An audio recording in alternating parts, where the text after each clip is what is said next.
Hello again YouTube, this is Gareth once again, moderator from Multitool Forum, a website that's well worth a visit. If you fancy coming to drop in, have a little look at the bottom of the video in the description box and you'll see some links to both the main review site and also the forum.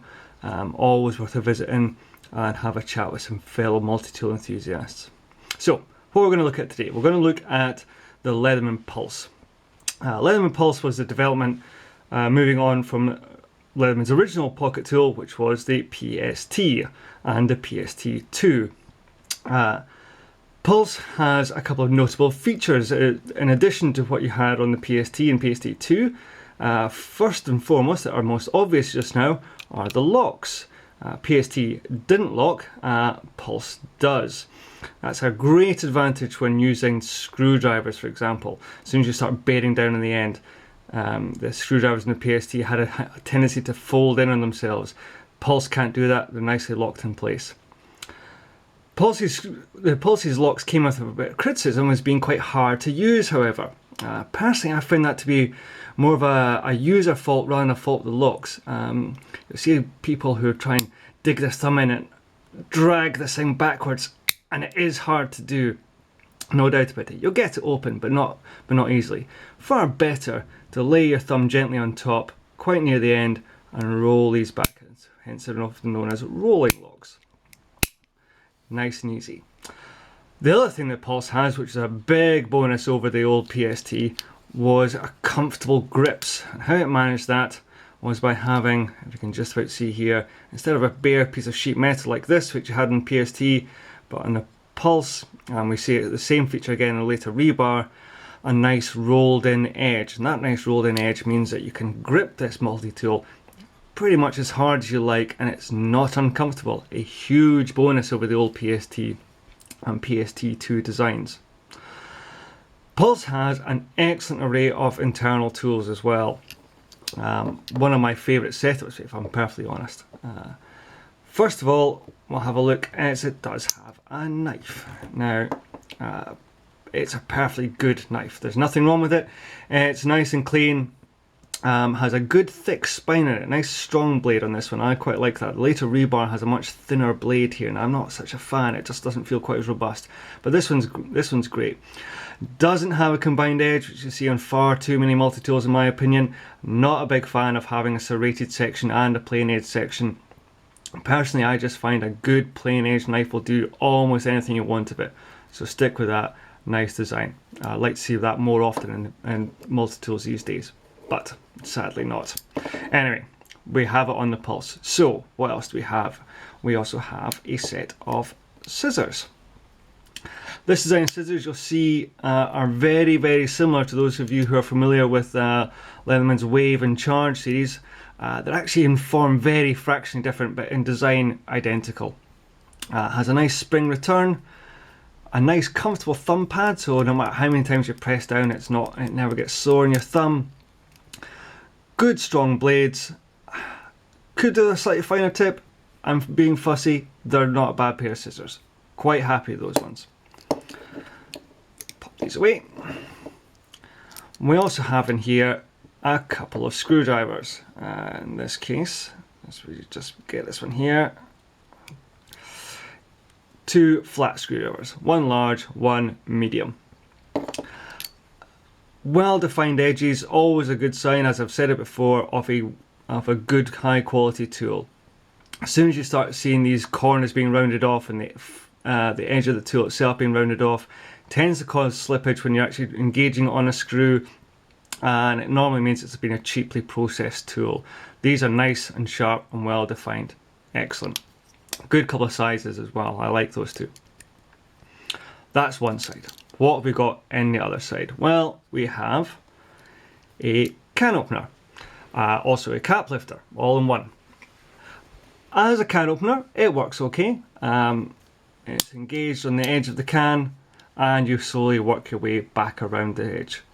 Perfectly reasonable, works well enough. Could be sharper if I was being critical, but then that compromises the use as a cap lifter. In fact, even still being as sharp or as pointy as it is, I've often heard complaints saying that once you start lifting the cap up what tends to happen is the point of this pierces the cap rather than lifting it out of the way. Personally, I have done it once. I think it's just a case of being gentle and being aware of the fact that it's a possibility. And once you're aware of that, you tend to do it just a bit more gently, with a bit more light pressure on there, and it tends to lift the cap just fine.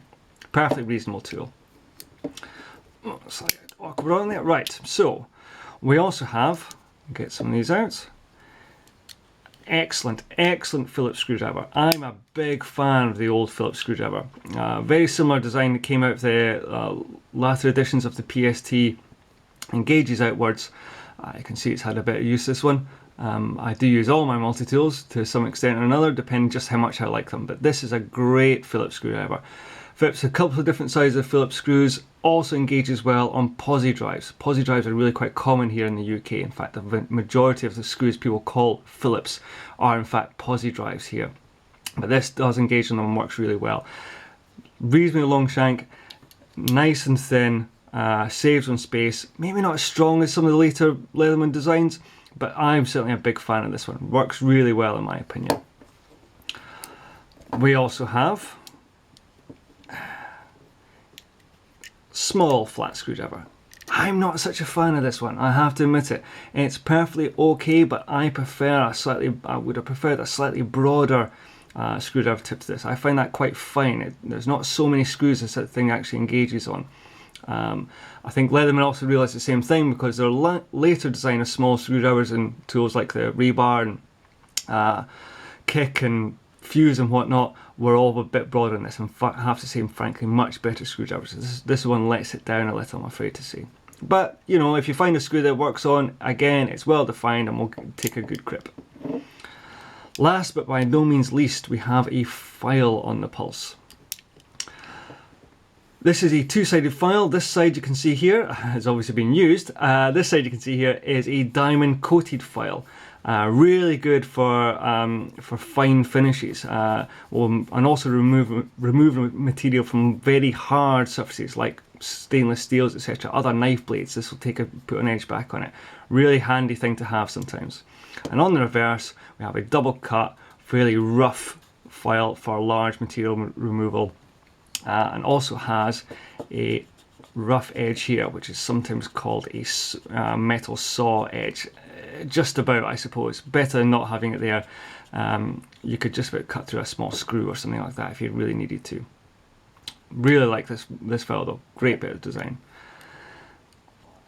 Also, and I say last but not least, but I've just remembered we've got an extra one here. We have, I can just see it in here at my fingertip, we have a little lanyard loop, which if I push this down, comes out the bottom of the tool. Personally, I don't use lanyards very often. I can remember once or twice where I found it to be a useful feature, but not very common for my purposes. But hey, it's there. Also, just the nature of this thing and the way they've designed it, which is excellent, is that it sits underneath the rolled edge, so it basically doesn't take up any room that might be used for an extra tool. Nice out the way, barely know it's there unless you're going looking for it. Lovely piece of design. So is it perfect? Well, it's not perfect. Like I say, apart from the small screwdriver, which I'm not a huge fan of, the other thing the Pulse does, which they got rid of in the later designs of their rebar and fuse, etc., is that every tool clumps. You pull the knife blade out, you get all the rest. You pull this out, you get all the rest. Especially the knife being an issue with this one, in this company. The rebar does this to an extent, in that if you pull some tools out, you'll get all the other tools, but not the knife, which is a good safety feature. The older blast tools, however, every single tool came out individually, and that's a method I really personally preferred. But hey ho, it's a nice slim design, and that's one of the really good things about the Pulse. It's small, it fits in your pocket, it's still a pocket-sized tool. Okay, there's no pocket clip, but you can actually just drop this in your trouser pocket, pants pocket if you're American, and it will sit there comfortably. Later tools from Leatherman tend to get much bigger and much more bulky. I like the size of the Pulse. It works really well. Slip in your pocket and you forget it's there. Anyway, hope that helps. For anyone interested in the Pulse, they're still available on eBay, but sadly now have been long discontinued from Leatherman's standard lineup. Anyway, hope that helps, and I'll talk to you again. Goodbye.